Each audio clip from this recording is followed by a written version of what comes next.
November 11th, Remembrance Day, is the day Canadians remember the brave people who have served and continue to serve our country during times of war, conflict, and peace, specifically the First and Second World Wars, the Korean War, and all conflicts since then, in which members of the Canadian Forces have participated to give us and others freedom.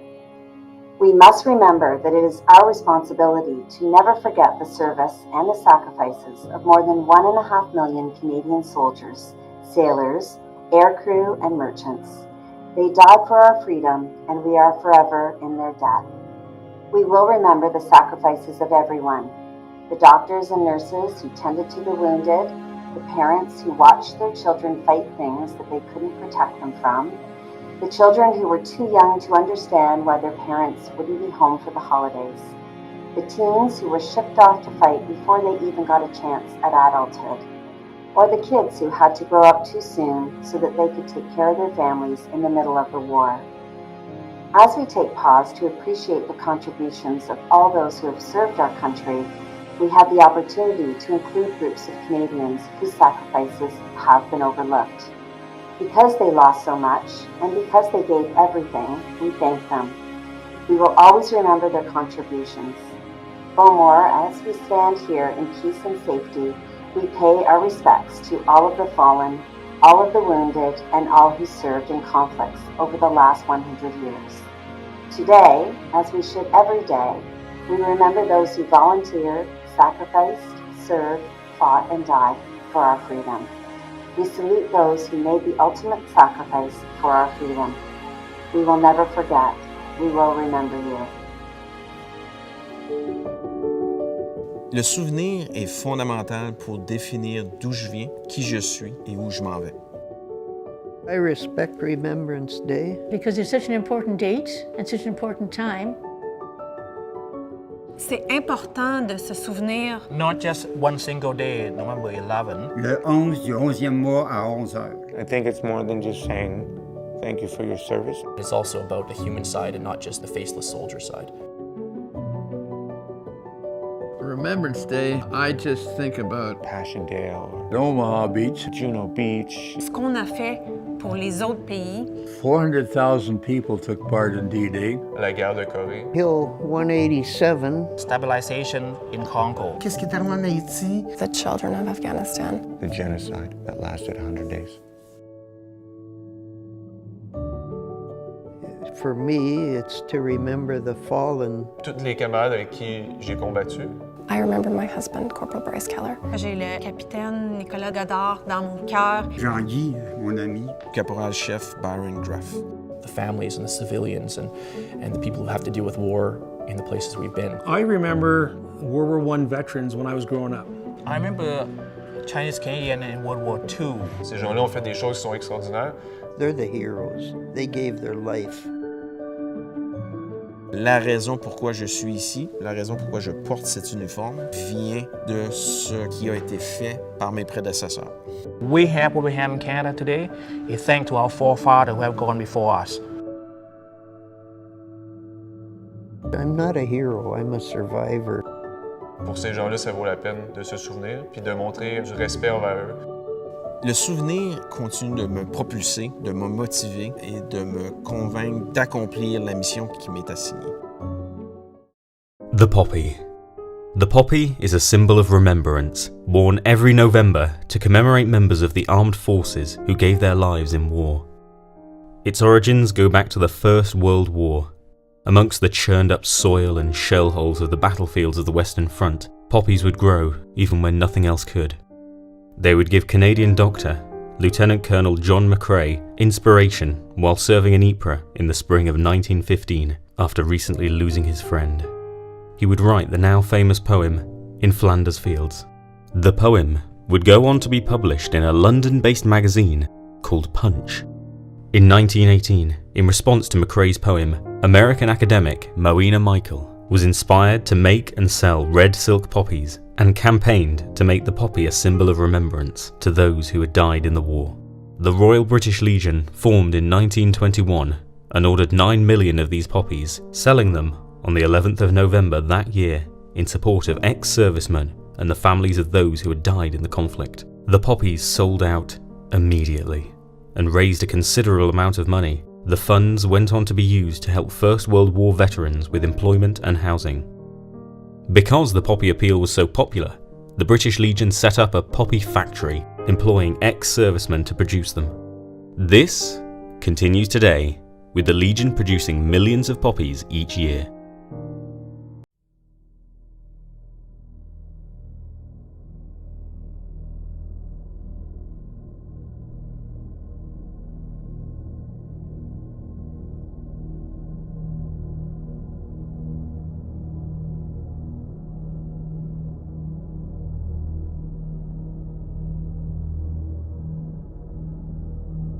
In Flanders fields, the poppies blow, between the crosses row on row that mark our place, and in the sky the larks, still bravely singing, fly, scarce heard amid the guns below.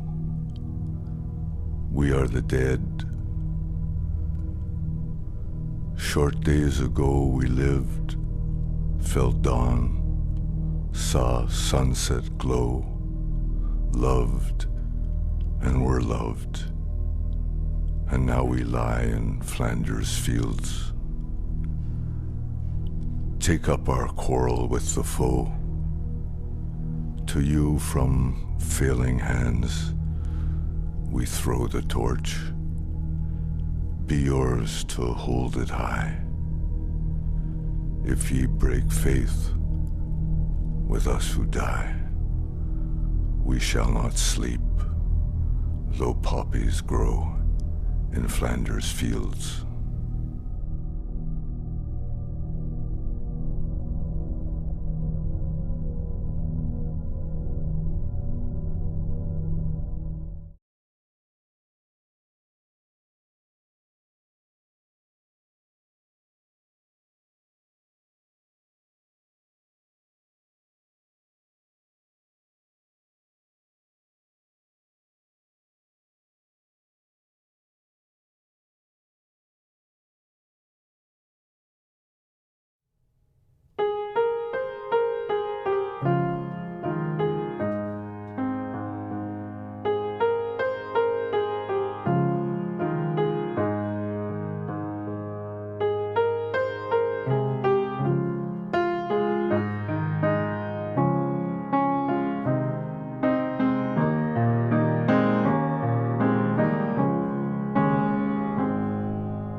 Today is a day that we also honor the brave men and women from the Bowmore Road Public School community who have served in Canada's armed forces throughout the years, several of whom have made the ultimate sacrifice. Current students have made silhouettes of the names of the brave men and women who fought from Bowmore in World War I and World War II. They will be displayed outside after recess. We ask that all classes go out to the yard and please go out quietly as we will listen to the last post and rouse and have our moment of silence. Thank you.